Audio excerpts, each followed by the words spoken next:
Good evening. Good evening, everyone. On behalf of the Chandigarh Citizen Foundation, I extend a very warm welcome to our guest, Shri M.J. Akbar, who actually needs no introduction.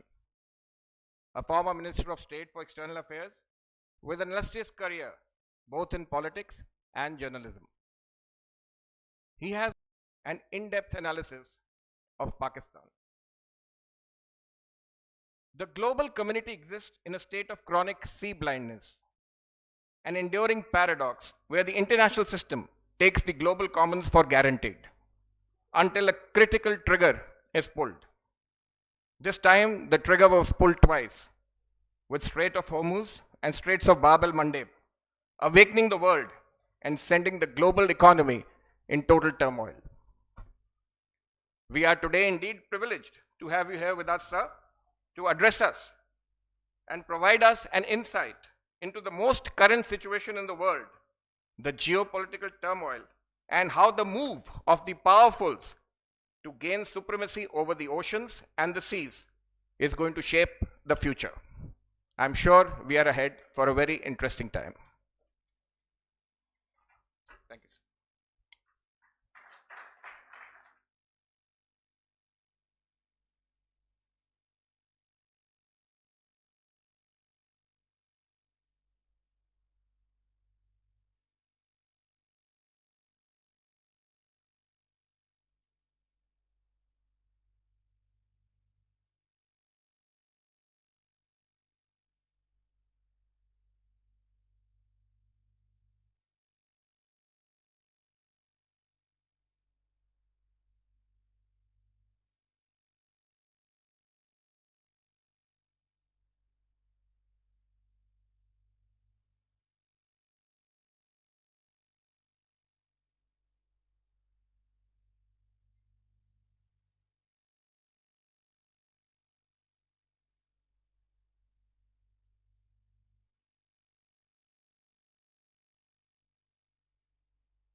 It is those realities which throw up the mavericks, if you like, who then exploit situations which have a very deeper background, a deeper cause than this. The subject that you have in front of you is the War of the Six Seas. Now, let me address that, but before I do, let me also say that that is not really the full term, the full title.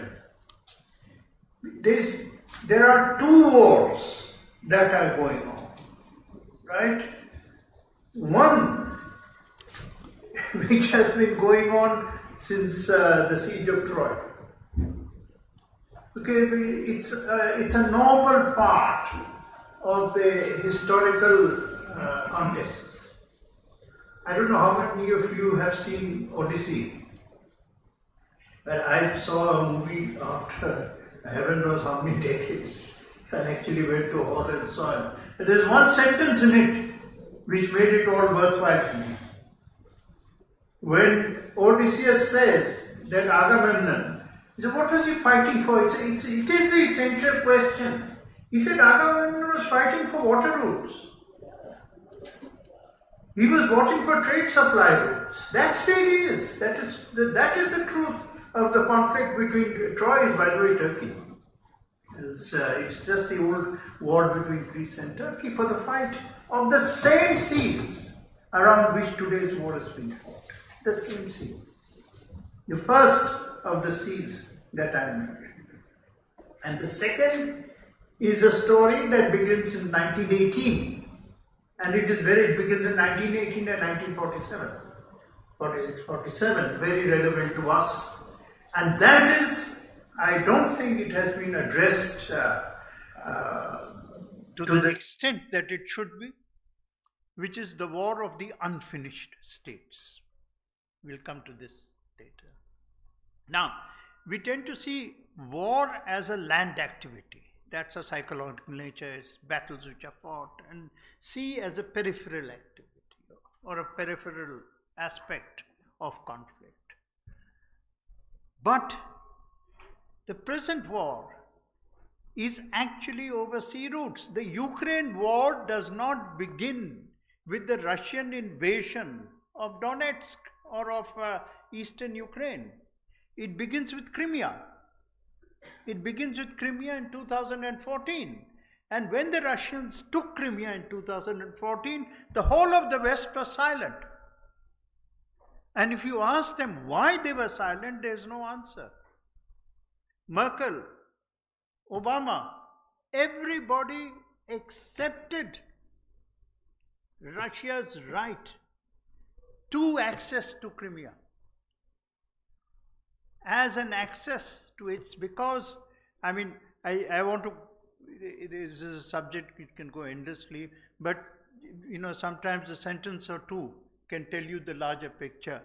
Oil is impotent without water. What will you do with that oil if you can't transport it? Right?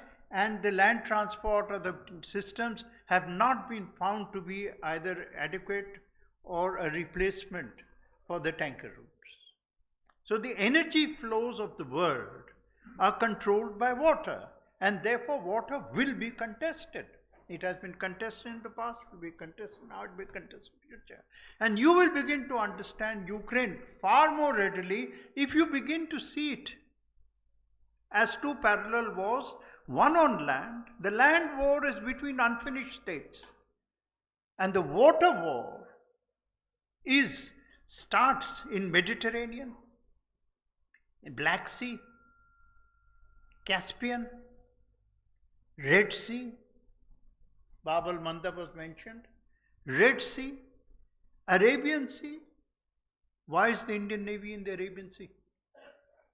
Near Aden. Because our forward defense begins there. Arabian Sea, and these seas are searching for a sixth sea, and that is the Indian Ocean, and it is going to come to the Indian Ocean because Malacca is the next choke point. After Hormuz, after Aden, it is Malacca. 80% of China's energy goes through Malacca. And I must say, in all these years, I have watched, to the extent of my ability, India's security apparatus and India's security strategic thinkers.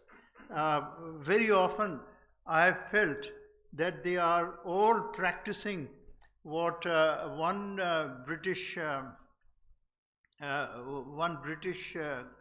then Governor General, John Lawrence, who actually won in 1857 and then was appointed Governor General when the Russians advanced in and took Khiva and Afghanistan came under threat.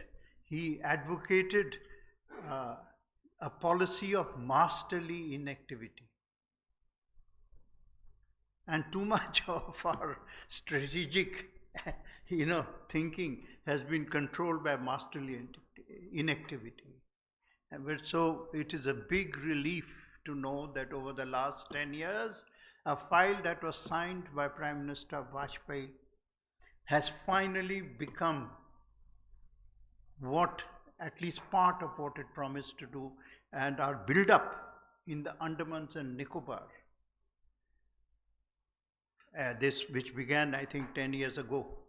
There are people here who would know exactly what I'm talking about because they did, they implemented it. Today, when this conflict is heading towards Malacca, our presence of the naval base there could make us, along with Indonesia, and that is another reason why our relations with Indonesia have improved, make us the Iran and Oman of the Malacca Straits. The We are used, or we think of international war as a world war. That's normal term used. It's not a world war. The two world wars or the three world wars of the 20th century, the Cold War was also a world war and may have been cold in Europe, but it was pretty hot in Southeast Asia and pretty hot in Africa. The three world wars are called world wars not because the whole world fought in them, but because they were wars between superpowers for the control of the world. The present wars may have an element of that, but they are far more accurately described as worldwide wars, which means separate fires chasing one another in order to create a bonfire or worse, a conflagration. You might think that what is it that connects Ukraine to us? Ladies and gentlemen, look at a map. You think of Ukraine, Ukraine is not distant. The fires are searching for each other. You know how far Ukraine is from Chechnya? Do I need to belabor the meaning of Chechnya? Towards the end, I have some notes on Chechnya which may be of interest to you. Actually, I'm going to try and make my interventions of speech to concentrate on things that people are not generally aware of. Because to repeat the obvious is really to waste your time. So, how far is it from Chechnya? Is Delhi and Gurgaon. People don't realize that. Crimea is 100 kilometers from Chechnya. The whole region of Caucasus has been at war, is in a conflict zone, and is waiting to burst again. How far is the Caucasus from Kurdistan? Is that a finished state, unfinished? How far is Kurdistan from Syria, Iraq, Iran? How far is Syria from Beirut and Lebanon? Lebanon, whole of West Asia. And that brings us to the Houthis. Already you can see the contiguous, these are fires just next to each other. When they will explode and come together, we don't know. And how far is the Aden from the Afghan-Pakistan war?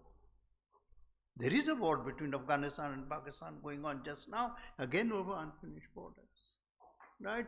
How far is that from our wars with Pakistan, our unfinished war with, or unfinished borders, disputed, conflicted borders with China?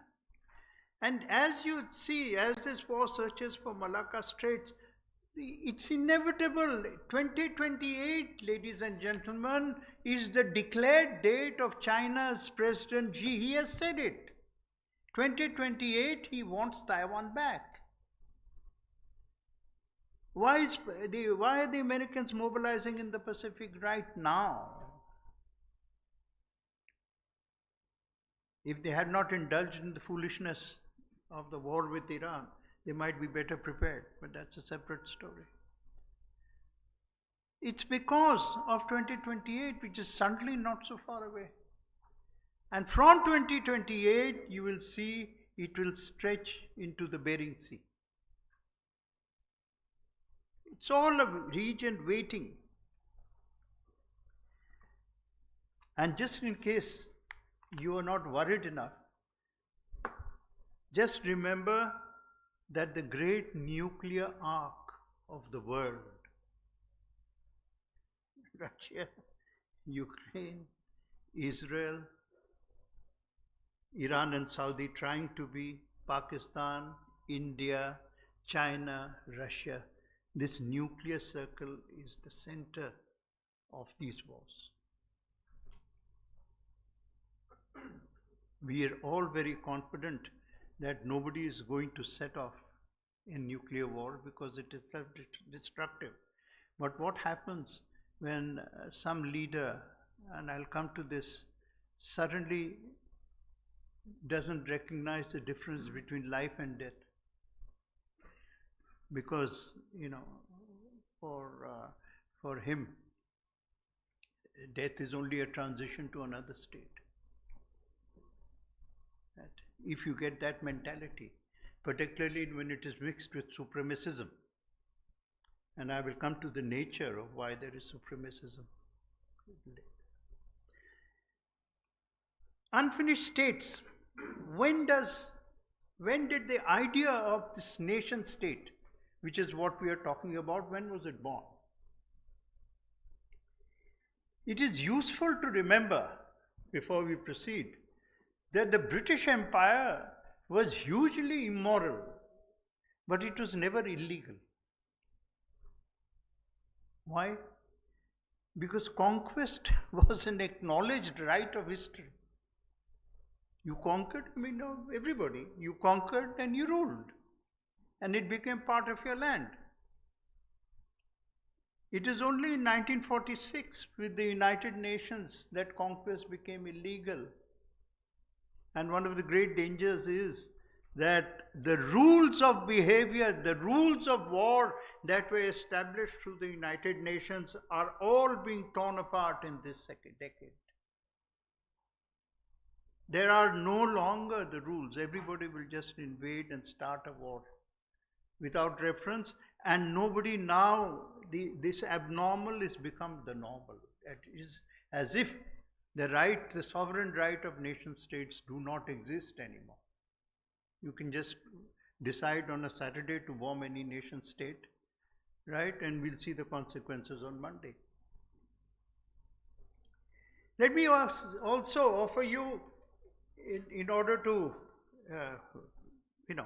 look at the cranks of history. When does a century begin? A century doesn't begin with the calendar. A calendar is a notional reality. A century begins with the event that shapes the century. And in fact, the 20th century doesn't even begin with 1914, because the causes of 1914 lie in the 19th century. It begins with 1918, because what happens in 1918 affects the rest of the century. So what was the effect of 1918? In terms of victors and losers, is a very thin understanding of events, because all victories in life turn out to be Pyrrhic victories. Before you know it, the advantages of victory has disappeared. But the impact is far more deep-rooted. The real change that took place between 2000 and 1914 and 1918 was not Germany's defeat. Within 20 years, Germany rose again. It was the collapse of empires that had held large parts of the globe. The security and stability of large parts of the globe were controlled by the Ottoman Empire. And you can see the conflict regions are in the zones where the Ottoman Empire ruled. Of the Austro-Hungarian Empire, of the Russian Empire, and to a lesser extent the German Empire. But these empires, and when you take it in consequence with what had happened in the previous 50, 70 years, which is the collapse of the Indian empires, which is 19th century, and the Chinese empire, then suddenly the fragmentation of the world becomes a little more obvious. What was the idea that begins? In fact, I've made a note here that you can say that the 16th century, then I found that it would be going too far in the past. But the 16th century, for example, begins with 1526.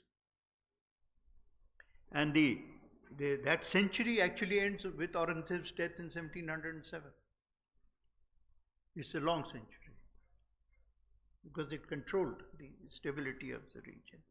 And in fact, uh, if you want to have a little look at the reasons why all through the 18th century, despite being denuded of power, despite being basically in the 18th century slapped around by the Marathas, by the Sikhs, and then taken over by the British, the Mughal dynasty still continued.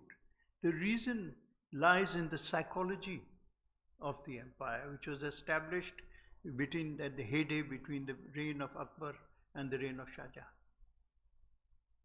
And that is one of the themes, and the syncretic values by which you cannot rule this country except through the shared power, and shared power between all communities.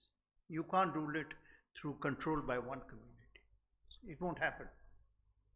It won't happen. And it might surprise you to know that the Jyotik Rai of the Mughals for 130 years, and they did nothing without checking with an astrologer. Right? It is not just unique to Mughals or Mongols. They believed in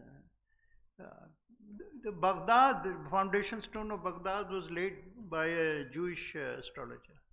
The astrology is very, but these things have been eliminated from our knowledge base by 200 years of colonial education. And they're there, right there. They're staring at you in the face. Look at anything. Look at Tuzke Jahangiri, every page is something or the other. I checked with this. Very interesting that when Aurangzeb is born, there is a meteor across the sky. And Jahangir writes, it's very ominous. I don't know the meaning of what will happen. He's absolutely right there. You have abolished it. Anyway,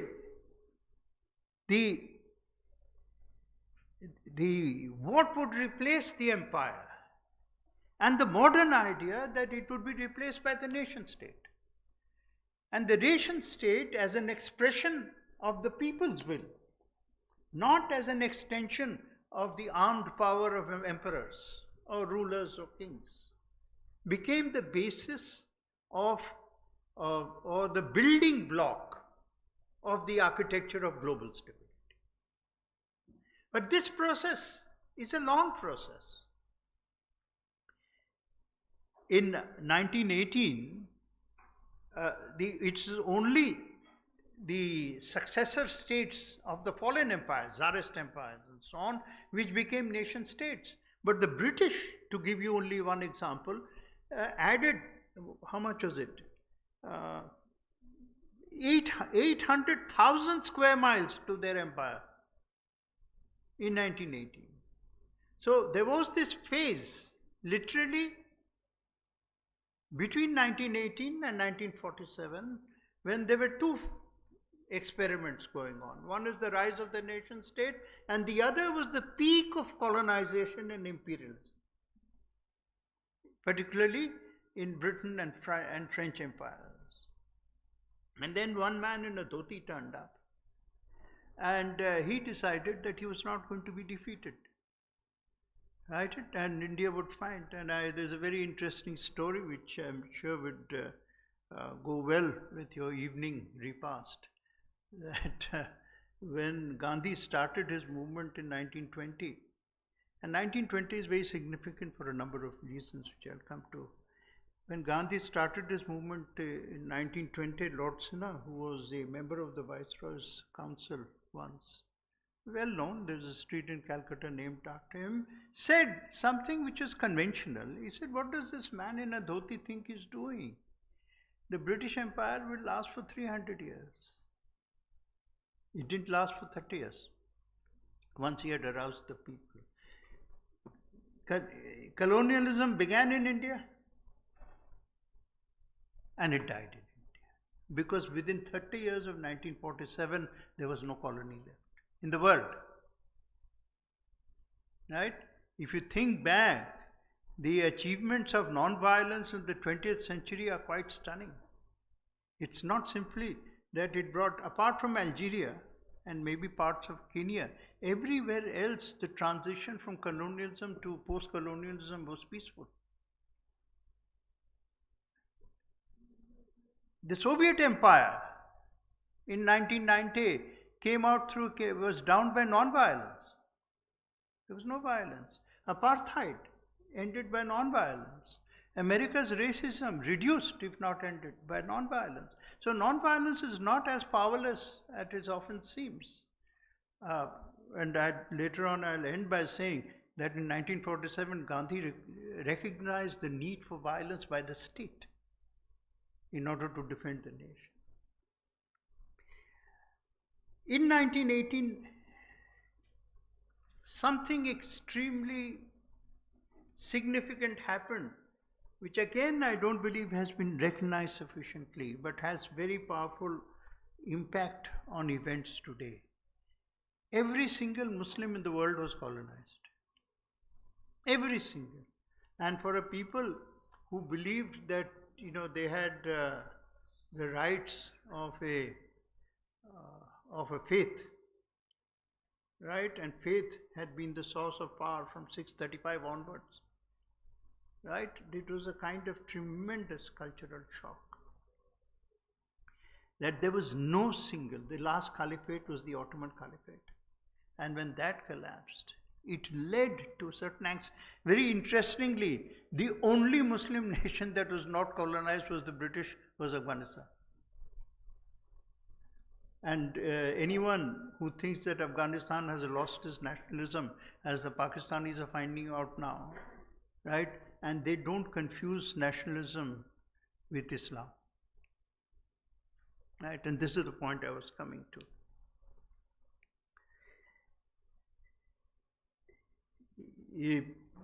Yes, I know technically you might say that Lenin declared all the Central Asian nation states to be free with minority rights, and then guess who he put in charge of the freedom of the new states? He put Stalin in charge.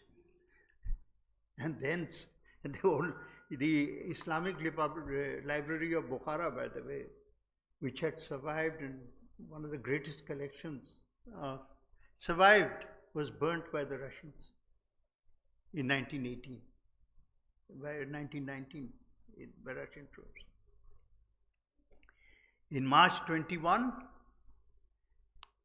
Churchill set in motion the fragmentation that is still at the root of our problems. On a painting holiday in Cairo, he created the future world of the Arabs, right? At meetings in which there was no Arab present.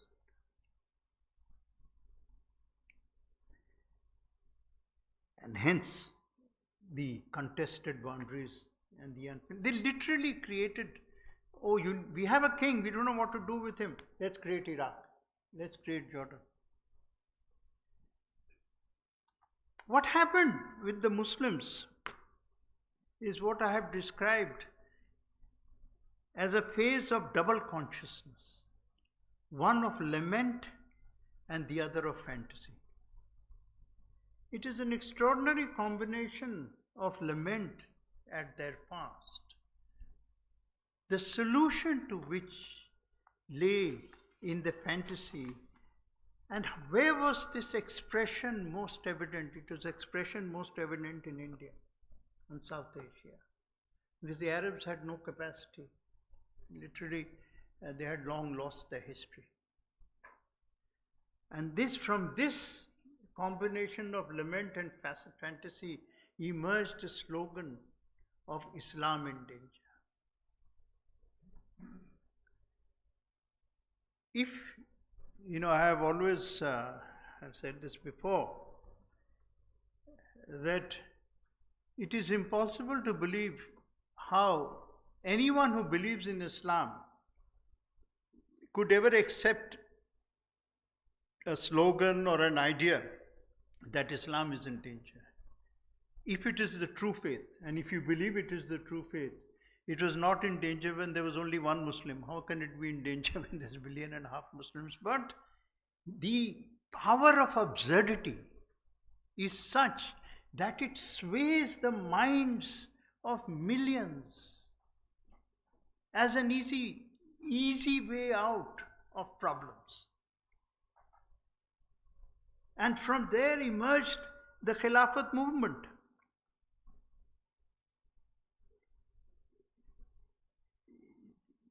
And from there emerged the idea that Islam could be the basis of nationalism. Religion has never been the basis of the political formulation of any Muslim people. If Islam had been sufficient as a basis of nationalism, why would there be 22 Arab countries? Why would Indonesia and Malaysia be separate countries? Why would Pakistan and Afghanistan be separate countries? But this absurdity emerged and turned into the Khilafat movement. And by the way, the Khilafat movement began not in 1920, it began in 1912 when Turkey was defeated, the Ottomans were defeated in Bulgaria. That was a shock, horror.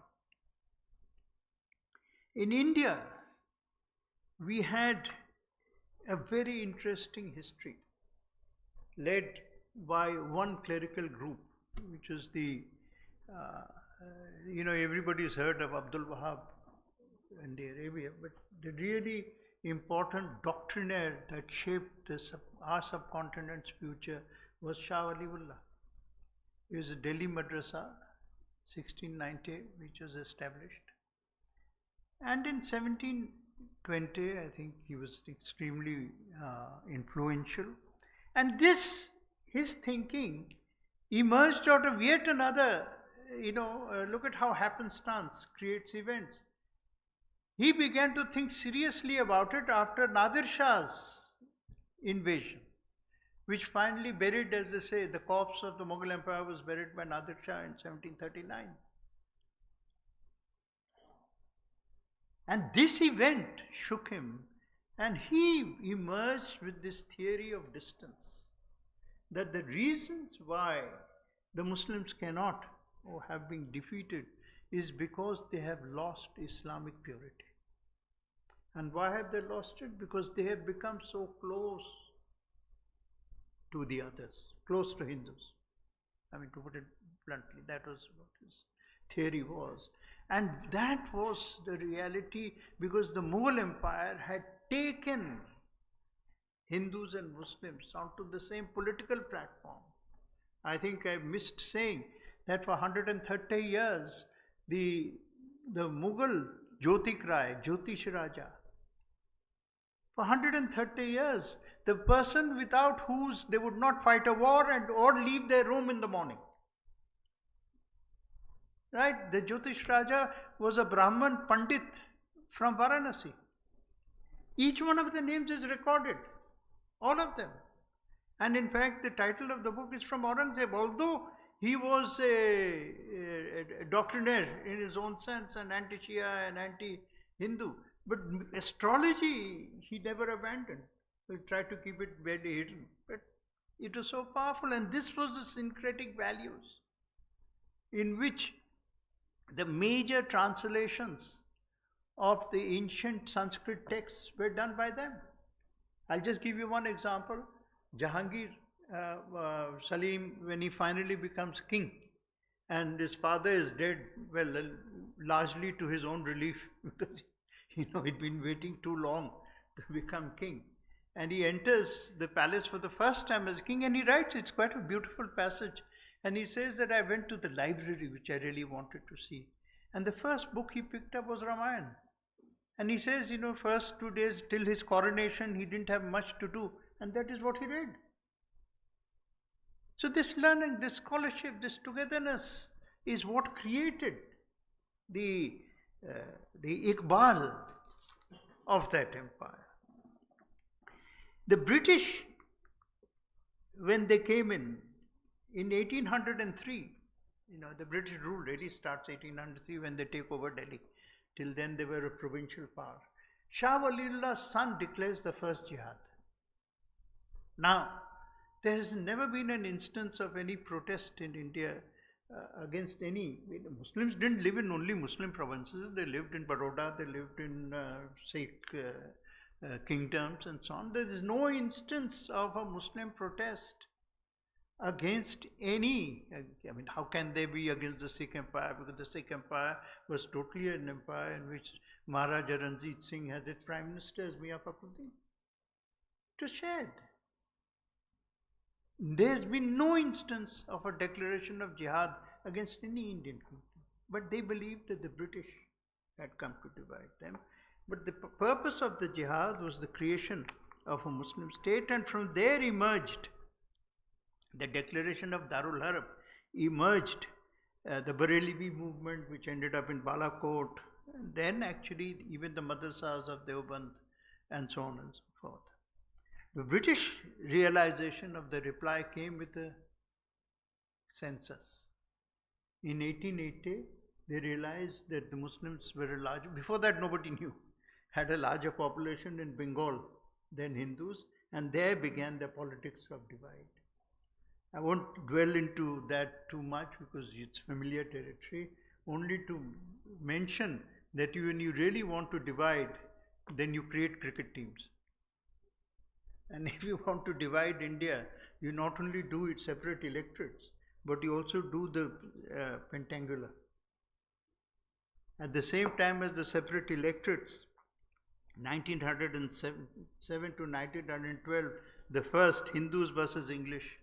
1912, Mohammedans joined. 1913, they were just dividing India into as many sections and so on. The consequences of what Queen Victoria described as the Sikh man of Europe, which is what the Ottoman Sultan had become.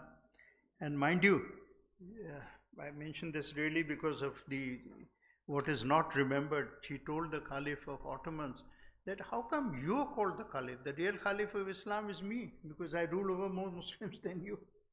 And given the British Empire's Muslim population, it was actually technically true.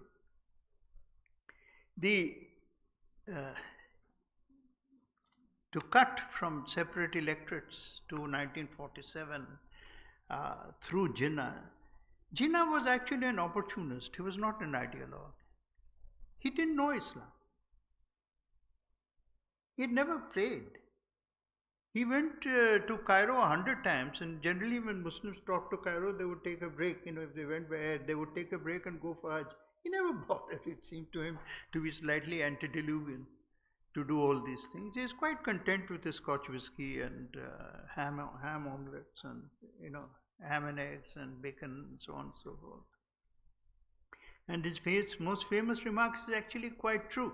So one Muslim League leader asked him, I said that, yes, when we created Pakistan. So he turned around and said, what do you mean you created Pakistan? Pakistan was created between me and my stenographer. And there is merit in what he said. It was a deal with the British that created the disintegration of India. But the consequences of that, the fact that Islam and religion became the basis of a nation, the artificial nature of an imposition, the creation of a country that would serve Western interests, at that time British and then transferred to American, in the Muslim world. And that thing is actually coming about now. In the Muslim world was part of a project. But what it has done, it has turned our neighbor into what I described in Tinderbox in my book. The book is on this, in the creation of a jelly state. A jelly state, a jelly is not butter, it will never melt. But jelly will never be stable. And because it has nuclear power, and because it has indoctrination of a venomous kind, it will always be a toxic jelly state. I'm sorry, at the end. At the end. When we come to that, I'll let you know. Because we'll have a question and answer session at the end. Yeah. Well, actually, that is part of my.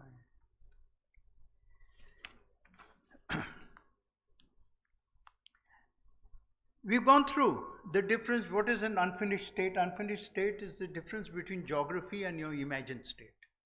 So Russia's unfinished state continues into Ukraine, right? And I don't want to belabor, you understand what I'm saying. Every single border is contested. China's unfinished state is the map of Qing.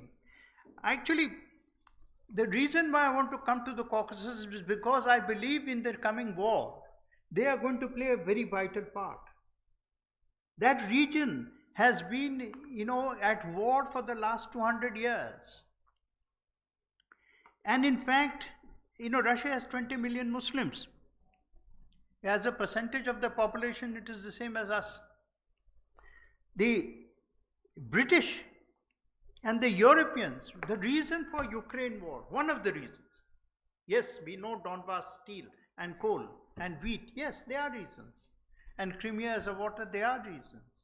But a more immediate reason was that in September 2023, in Paris and London, activists from 40 Muslim regions and minority regions of Russia, from Caucasus to Middle Volga, Ural, Southern Siberia, Dagestan, Chechnya, all of them were called for a conference in London. And when that conference happened, I think alarm signals went up very sharply in Moscow. Cossack, by the way, is just another word for Kazakh. Sibir is going to be the key because it has 90% of Russia's mineral wealth. You might be wondering what is Sibir. Sibir is Siberia. It is actually the Khanate of Sibir until the Russians took it over. And Chinese have claimed it. So the fault lines that exist, they exist all over. 8 of Russia's 10 time zones and 77% of its territory are in Asia. Russia's control of Outer Manchuria, Siberia and so on is only part of imperial rights. There has been no consensus of local populations giving their support to the idea of the nation or to the idea of Russia. The first war of Caucasian resistance was from 1817 to 1864 and so on, I'll hurry through this part, but the winter of 1990s was critical and Putin only sorted out. Yeltsin, if you remember, in 1994 sent troops because while the Russians were ready to accept the departure of East Europe after 1990, they were not ready to accept the independence of Muslim states, Caucasus states. And in 1994, Yeltsin sent the Russian army and Russia paid a very heavy price in the Caucasus for that intervention, and Putin did not win the war. Putin was very intelligent. He co-opted it by co-opting Kadyrov. He simply handed over power and said, okay, you want power, take it. Right?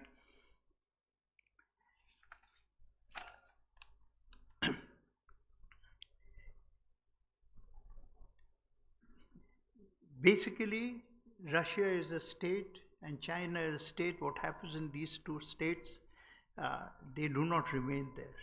I'm just stretching and taking cognizance of time. 16 May 2024, Xi and Putin met in Harbin. Harbin is on Heilongjiang, Black Dragon River for the Chinese. The Russians call it Amur. One of the greatest conflicts that are waiting to emerge, in my view, in the near future is between China and Russia.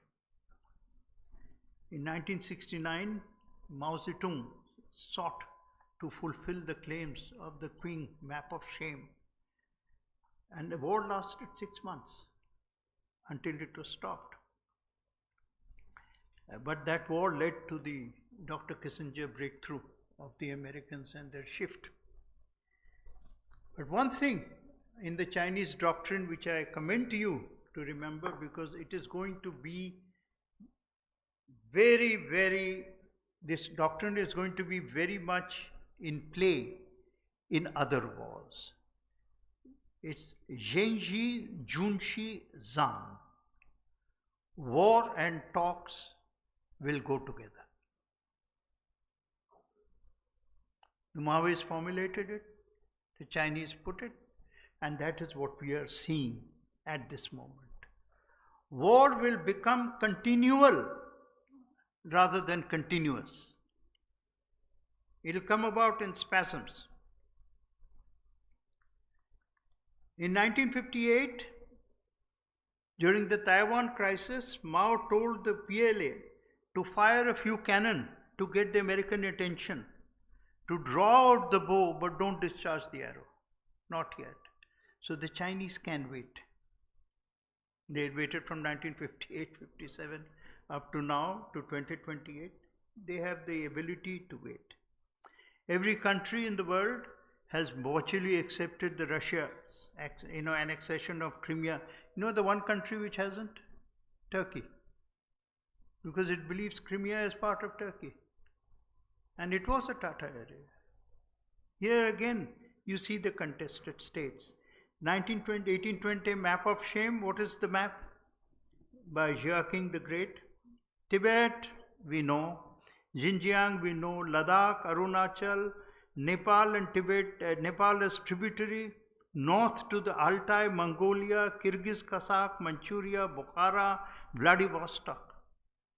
This is their map, on which Chiang Kai-shek may have had other differences. Modern history, but not on this map. The 20th century, when does it begin? My date for the beginning of 20th century is 1979. When the Islamic Revolution of Iran took place. It changed America's control of oil resources. For the first time, there was a serious challenge to it, and they haven't given up that challenge, as is evident now. The first war, people think of this war as something new. What is new about it? I was addressing some people yesterday with sort of close sentence, and I said, anyone who thinks that we need a new policy because of this war hasn't read the Bible. This region has been at war for 7,000 years. The Iran-Iraq war started in 1980. When the Americans financed Saddam Hussein, the Americans urged Saddam Hussein and the Saudis financed Saddam Hussein. And they fought for 8 years. They reached the border of Tehran, Iraqi army, before they were pushed back. The war has been going on. The Iranians, intelligent people, have simply waited for their moment. 1980, Soviet invasion of Afghanistan turned the whole region. So you can see these are what I call swivel moments of history. Iraq invasion, the emergence of Osama bin Laden, all happens after 1980.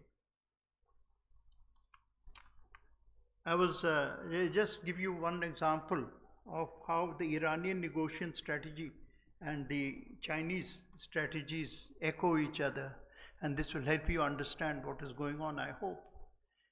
The first time that the Iranians engaged with the West in the 20th century was in 1927 or 28, when the Shah of Iran, the Shah's father, first Shah of Iran, he decided to challenge the price of oil. First time that anyone had done it. And he told his oil minister, who was sent for negotiations with Anglo Petroleum and the British, he says, if you come back with a deal, I'll cut off your head. But if you come back without a date for the next round of talks, you'll lose your job. And you were seeing a replica of that strategy. We now come to America. A quick look at America's international relations were first fashioned by the Mackenzie Doctrine of 1823, when it required, when it said that it was going to be Latin America's hegemony. And but why did it work? It worked because Latin America had been inspired by the American Revolution to challenge European powers. And all the Latin American countries became independent at the time. So it was a welcome doctrine. It was not a hostile doctrine.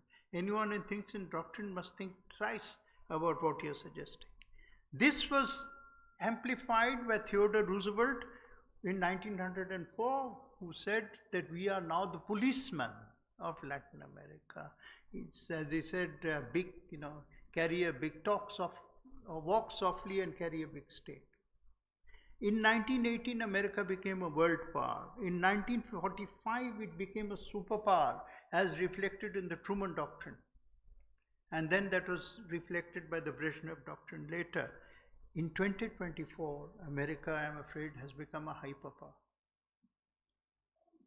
And this now has consequences which are, I think, very destabilizing because a hyperpower will look primarily at its own interests as the only measuring yard of decision making and not shared interests. Even if the shared interest is unequal, we all know it will be unequal, but at least we have a stake in it. But you are no longer expected to have a stake in their decisions, and this is increasingly what we are saying. In fact, it is a good point to check why India and America relations are what they are. India and America will always be friends, but will never be allies, because we are caught in a historical paradox. America decided to be a world power in 1946-47, the Truman Doctrine. It was exactly at the same time when we got independence. We understood that independence is not the same thing as freedom. Every country, the world may be free, but every country is not independent. We have defended our independence through our foreign policy, first through an idealistic policy called non-aligned movement. The problem with non-aligned movement was not that it was wrong, but it was designed for a world that you wished the world to be rather than the world as it really was. It fell into the trap of good intentions, right, and couldn't succeed. 1961 was the height of the non-aligned movement at the Belgrade Conference. In 1962, Jawaharlal Nehru was begging Americans for arms, pleading with them. We read the letters. It was the movement collapsed, the idea collapsed, because the idea couldn't list. The other great idealistic movement was the Chinese. Their 5 principles of peaceful coexistence. The Chinese preached the 5 principles of peaceful coexistence to every country except China. They don't bind themselves to peaceful coexistence. But yes, you must believe in peaceful coexistence. So that doesn't work. What America has done since then is it has perfected or tried out the doctrine of neocolonization. But in this coming conflict of late, the country that has actually maximized and created the maximum ability through a weak space, extremely weak space, fragile space, a country which is tottering otherwise, but it has maximized its place, taking full advantage of the American ebb. Americans will not withdraw from West Asia, but you know that the Americans are going to ebb from that space after this, whenever it gets resolved or semi-resolved, it never gets resolved. The American presence there will not be what it was. Their relationship with Israel, with the whole region, because trust in America has gone. You may be a hyperpower, can't defend me, what is the point of it? Who is taking? And not totally to my surprise, but the maximum advantage of that has been taken by Pakistan. After spending your whole careers worrying about Pak-occupied Kashmir, we will now have to spend the next decade worrying about Pak-occupied Gulf. And it's unfortunate. because in 2020 and 19, the what I would call the finest and the closest that India has ever gone to the Muslim world, with the Gulf at the radiating this goodwill and encouraging others, was 2019, when Foreign Minister Sushma Swaraj addressed the OIC, the only foreign minister to address it, despite the complete hostility of Pakistan. Every other Muslim country supported us. And if we had followed through, we would have been a member of OIC today. It would have been different. But we left that advantage. We left a vacuum because suddenly our interests were diverted. Heaven knows why, or maybe some people here know why but won't tell. And our interest was just diverted towards complete trust in America. We've realized the consequences of that. The setback to our policy, particularly in this region. What I'm worried about is not Pakistan. Pakistan by itself cannot achieve much because its internal economy and so on. It's not capable. It's not a capable state. Plus, it is weighed down. Please go back and read Asim Munir's speech, which was before Pahalgam, just before Pahalgam, in which they articulated the doctrine of supremacism and said, we are a superior people. We can never be defeated, and so on and so forth. As if we had not moved away from the worst excesses of the 13th century. As if we have no concept of modernity. But the real worry is, at least when I think about our strategic challenges, is a China, Pakistan, Saudi, Kuwait, Qatar axis, backed by Turkey. And that will be a very significant factor in the emerging conflict. Conflicts are confused, all conflicts. We don't know, which wars are lighting up, which emotions are fighting. And that is, unless we form, already we are seeing the consequences in other spheres. The Americans have dropped from Indo-Pacific. Don't believe the American ambassador when he makes a facetious remark, although I don't blame him. What else can he say? Oh, it was an accident. These things are not accidents. These things are not peripheral. These things are not small. They are deliberate. They are conscious. They are rejecting India as part of the Indo-Pacific pattern. And here I must stress that our response to it has been more than I expected, frankly. We have created in that region what I have described as an Indo-Brahmos Pacific. We have created Brahmos sales and alliances, therefore, with Indonesia, Vietnam, and Philippines. And that is a kind of strategic response that is required, an active thinking. Things that haven't happened in 10 years. How did this suddenly happen? Because he put energy into it. He said there's no time. Of course, nothing clears your mind faster than the prospect of catastrophe. So the Iran war has helped clear a lot of people's minds. But what it meant, we were nimble. We were able to move. That, however, is going to be only a part of the response. I'm always reminded of a statement which I think should be typed out and made into a placard in every office, particularly in the security strategic offices of our country, government offices, including in Punjab. A statement by Bismarck: a conquering army on the border will not be stopped by eloquence. Right? So don't believe that going to the United Nations and making speeches is going to stop an army which is interested in conquest.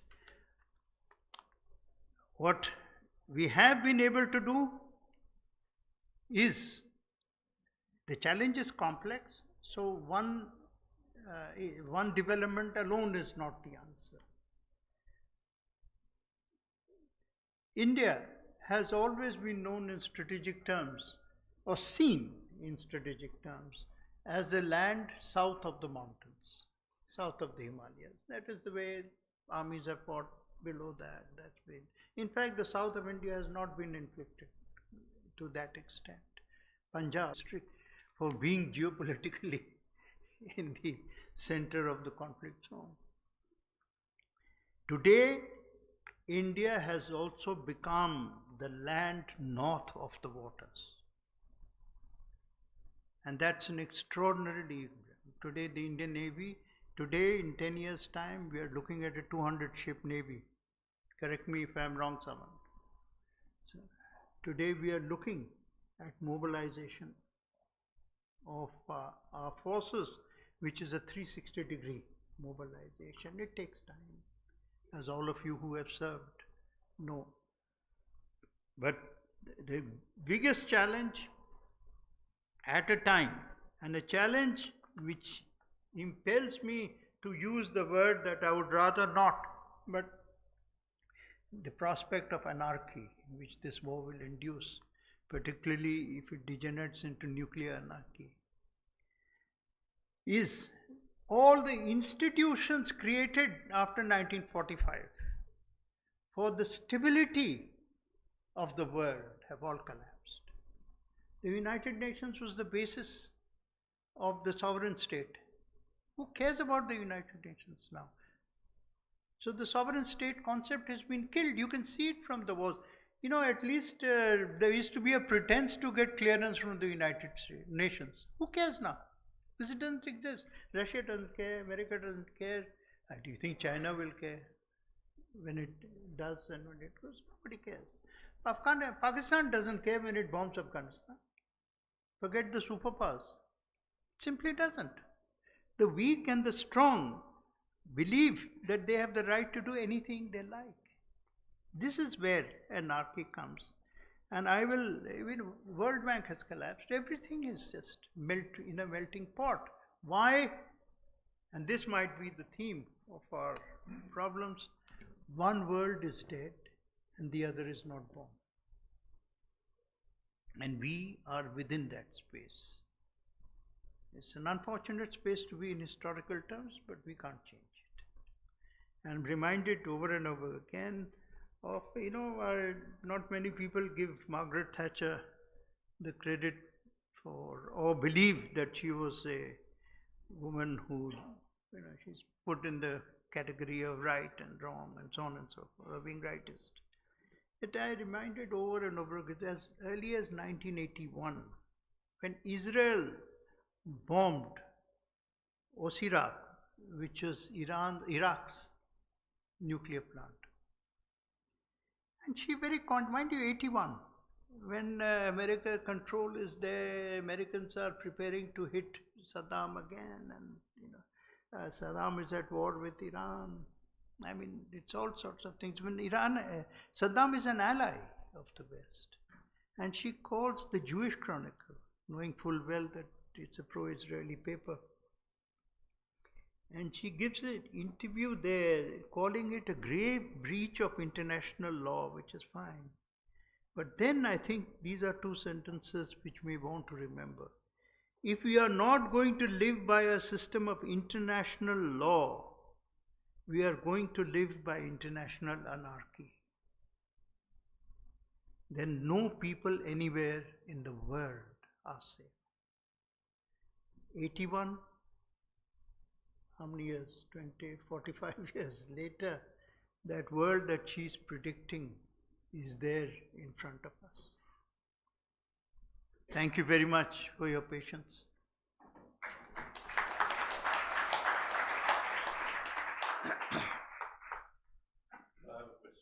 Yeah, sure. Thank you very much, sir. And of course, we have a short question answer session, sir.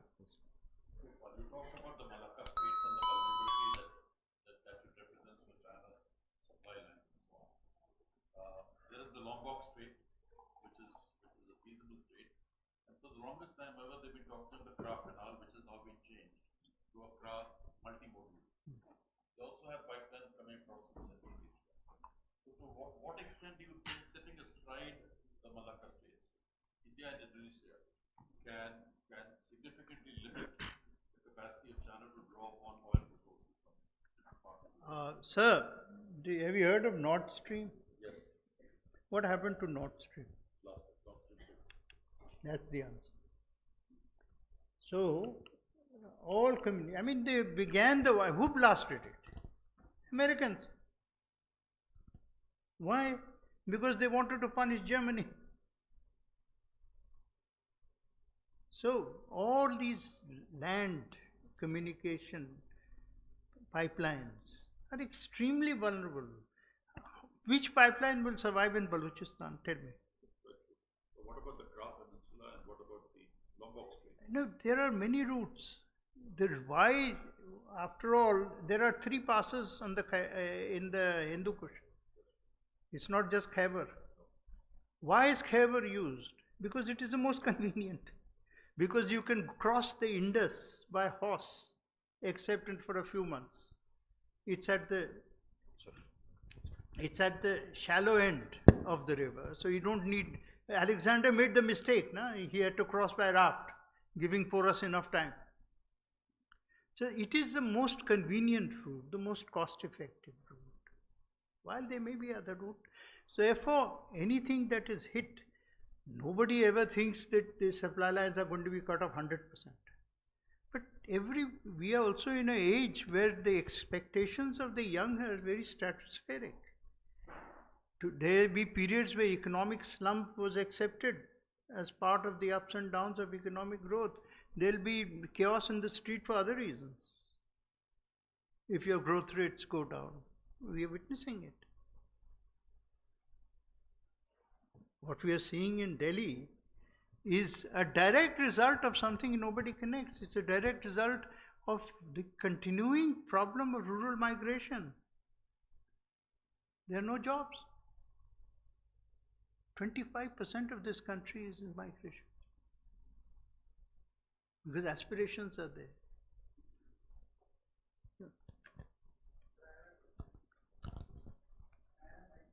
Yes, please. No, please. Yeah. Sir, I heard you say that India has been dealing with Pak occupied Kashmir. But now India is to contend with Pak occupied, maybe I heard it rightly, Gulf. Gulf. No, I said it's a prospect. It's a prospect. But can you elaborate on this Yeah. Pak occupied Gulf? Yeah. It was only a phrase to draw your attention, and I'm very happy I managed to do so. I don't think they're actually going to occupy the Gulf.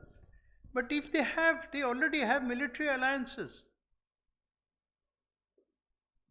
I mean, we have to ask ourselves, when the same alliance was offered to us, why didn't we do it? Whose lapse was that? Whose lapse was that? It doesn't matter, it was India's lapse. We had a point, this is not now by the way, 30 years ago, these things were in the discussion. But all the time we shrink because our natural impetus is inward, not outward. And don't get caught in other. This is what I called the problem of masterly inactivity. It will never reach your shores until it was reversed. The British reversed it by what they call forward defense. That's why they started the war in Afghanistan, first war for Afghanistan in 1880. That is why they took Egypt in 1880. And they took Egypt, I think it was Lord Hunt, they took Egypt 8 million pounds from Indian treasury. They not only built the underground, they also conquered Egypt with Indian troops and Indian money. That is colonization. Since then, we have just withdrawn, and I'm really, the reason why I'm stressed the BrahMos deal is that is a proper strategic bridge because it creates dependencies. You can't now get away from this missile system. right? It's not a completely Indian system, we know that. The production is going to be done here. That is building bridges. That is preparing for the Pacific after our non-preparation for the Arabian Sea. So I have a question. So control on the seas has actually become the reason for rise or fall for the powers, right? India has unique, it has got 7,500 kilometers of coastline, and you also mentioned that now India is also known as north of seas, right? So what should India be doing over the next, say, 8 to 10 years of time so that this becomes the strategic advantage for India rather than a weakness? Yeah, and part of it we are doing, the creation of a 200 ship navy. And these ships no longer are just ordinary vessels. They are effective ships. This has to be matched by new technologies, drones as effective. The Chinese have just yesterday tested out the first 24-hour drone, a drone which can now go. They are really far ahead in terms of technology and so on. We are playing catch up, but still nothing at all. And one of the greatest, I think, boons is opening up defense to the private sector.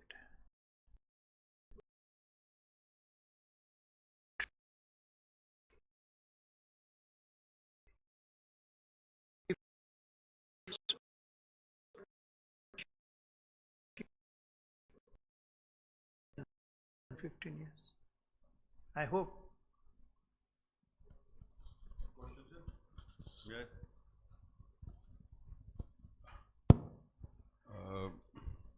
Going to USA, sir, America. If you call it a Donroe doctrine, you understood from the earlier Monroe doctrine. Let's call it a Donroe doctrine. So, do you think if there is a Donroe doctrine, that could imply one pillar, of course, is within the North and South America, that region, and the seaboards, the West and the East. And one is the reshaping of West Asia with Abraham Accords as the base, and the control of oil and nuclear energy in this entire belt. And lastly, the last pillar is the dominance of the AI and the critical minerals associated with the AI race. So, do you think there is something called a Donroe doctrine going on? Every doctrine, you must have the ability to implement it. If you have a Donroe doctrine and Don stops, after getting 3 hits in Jordan, then it is a flirtation, it is not a doctrine. America is no longer has the capacity to pay the price of wars. This is one of the realities of the current generation of the young. They are frightened of body bags. How can you fight a war and be frightened of body bags? Oh, I can't afford 16 bags. I mean, and you know how many, by the way, have been wounded in this war? The count that they are admitting is about 500. In an earlier war, many of them would have been dead, but medical, has advances have saved many lives. Now these are casualties. The people of America are not ready. This is the first war in which the support for the war is only 30%. And it hasn't even really matured. What is the difference between America and Iran? For America to win, Mr. Donroe has to show that he has conquered Iran. For Iran to mill, it has only to display that it has prevented a conquest. And that makes Iran's objectives far more rational and within the boundaries of possibility. In fact, there is another doctrine of war which says that you must make the aggressor, the cost of aggression so high that it cannot be sustained. You can't defeat the superpower, but you can make the price high. And that's exactly what Iran is doing. So, I don't think, yes, America's quest for domination in energy resources is an old story. Nothing new about it. You don't need a new president to be able to display that. But they need to come to a rational understanding of their capabilities in order to create a new pattern and a new world order. Ladies and gentlemen, we'll have time for one last question, please.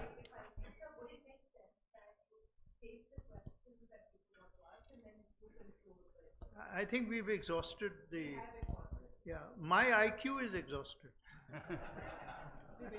Sir, I have a question, sir. So, Yeah, we'll take that as the last question, please. so can we add a seventh sea to the six seas that you mentioned, and that is the Arctic Ocean, and in particular the Bering Strait, Yeah. which has got the potential of bringing both the USA and Russia into physical conflict with each other. Sir, what is the prognosis of this, sir? It is the capacity of making Russia and China also antagonists. Yes, sir. Even Russia and China. Yes. In fact, I switched and I raced. I didn't mention 2 pages of what I had written. There's a huge amount out there. Siberia, that region with the Arctic melting. Why do you want Greenland? You want Greenland for passages. It's war of water. So, absolutely right. It is definitely. And this arc will stretch across. Eventually, it becomes a globe. Ladies and gentlemen, one last question. I think it's appropriate that the last question for the today's topic should be asked by a former Chief of the Naval Staff, Admiral Sunil Namba. Mr. Akbar, Iran, I've had the privilege of traveling to Iran a couple of times. You have to realize it's a 5,000-year-old civilization, and they say we are Persians, and they look down on the Arabs across the Gulf. There's also the issue of Shia Sunni. You're more knowledgeable about this subject than I am. And taking into account the population size of Iran and the GCC countries, majority, 50% of the population is expats who do all the work there. So you said that there is no choice of the GCC countries other than having America as a guarantor of security. It's failed during this war because the technology is shifted.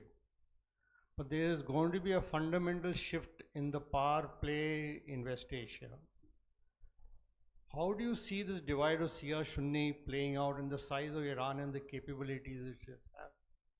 And another question is, if you look at statements made by Donald Trump going back to the 80s, he's made a statement in '79 when the hostage crisis took place and the rescue attempt failed.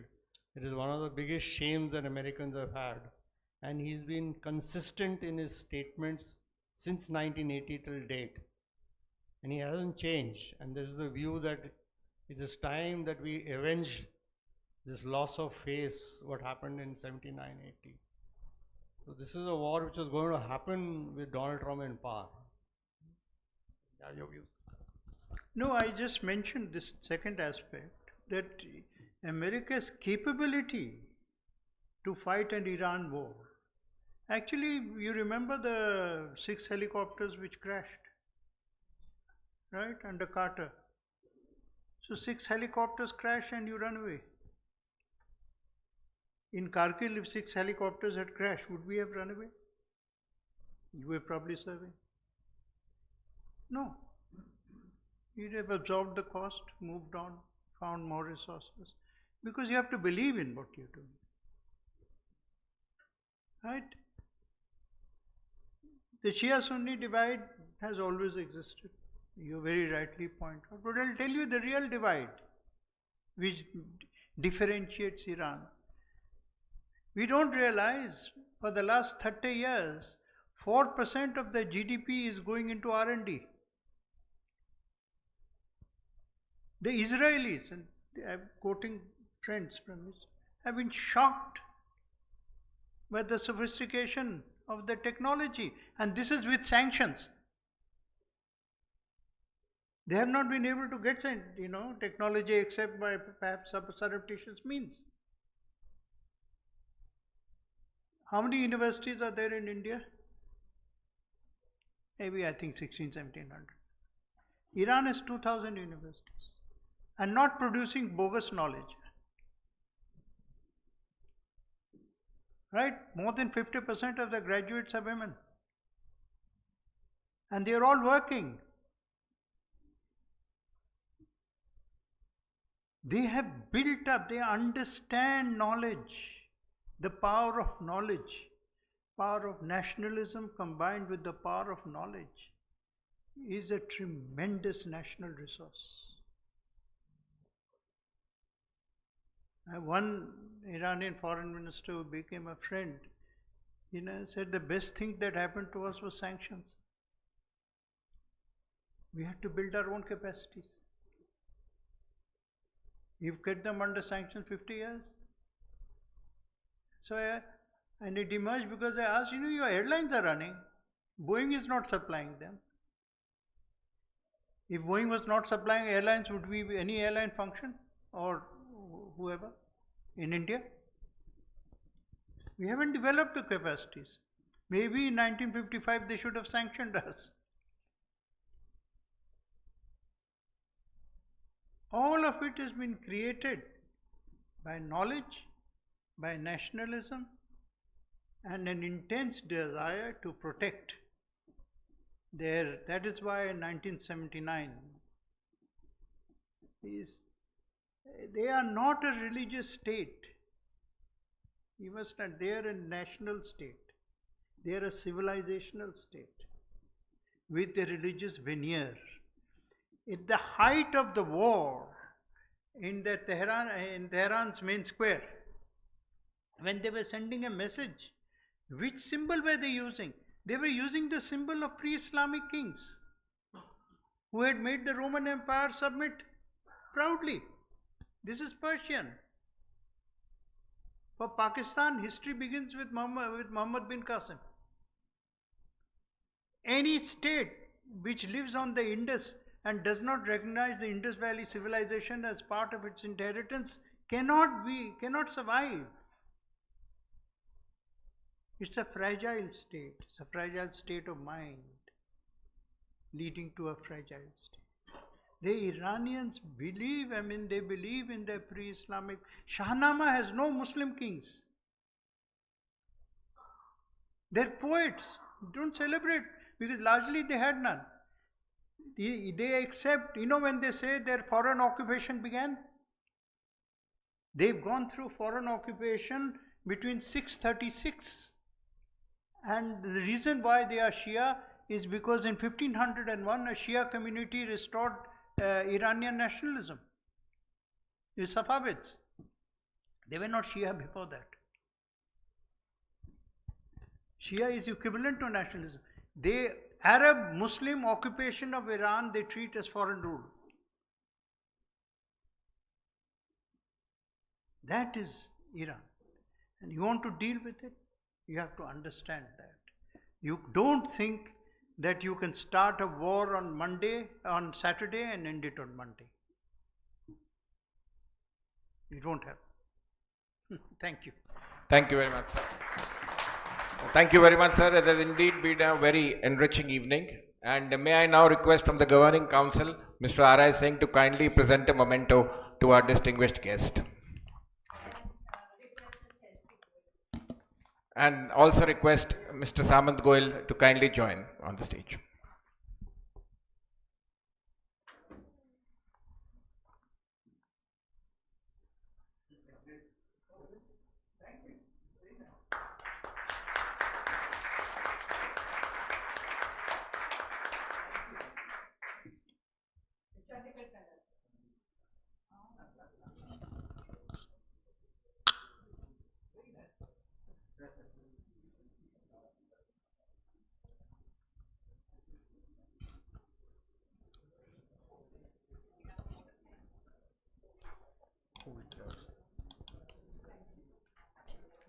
Ladies and gentlemen, on behalf of the Chandigarh Citizen Forum, we thank our distinguished guest for taking us from landlocked Chandigarh much, much beyond to the seas.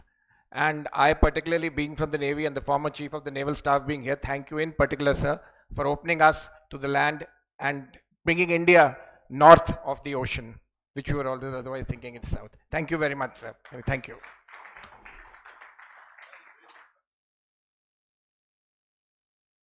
May we now request everyone to kindly join us for some refreshments.